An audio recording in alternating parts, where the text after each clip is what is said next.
ஐயோ! என்ன அரிப்புடா சாமி! என்ன அரிக்குது இப்படி உடம்பு இன்னைக்குன்னு பார்த்து? ஏய் ஏய் இந்தடி இங்கே பாரேன். பட்டு இப்போ தானே உன்னை குளிக்க வச்சேன். என்ன வேலை பண்ணிகிட்டு இருக்க நீனு? இப்படி மண்ணில் உழுந்து எதுக்கு பறந்துட்டு கிடக்குற?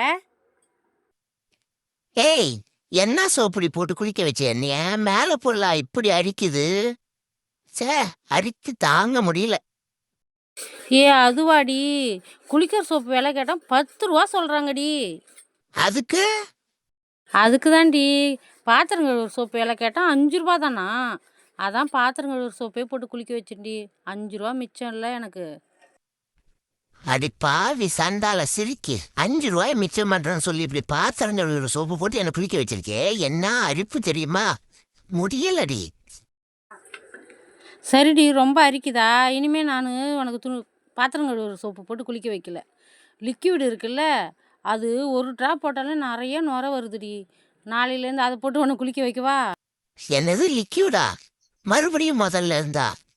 நீ என்ன குளிக்கவே வைக்க வேணாண்டி. ஆளை விடுவி சாமி. நீ என்ன குளிக்க வைக்கிறதும் போது காசு மிச்சம் பண்றேன்னு என்னை போட்டு கொன்றுவா போல இவ. எப்படியாவது இவகிட்ட இருந்து முதல்ல எஸ்கேப் ஆயிடணும். இவ என்ன குளிக்க வைக்கிறேன்னு என்ன ஆளை காலி பண்ணிடுவா போல. சாமி, முடியல.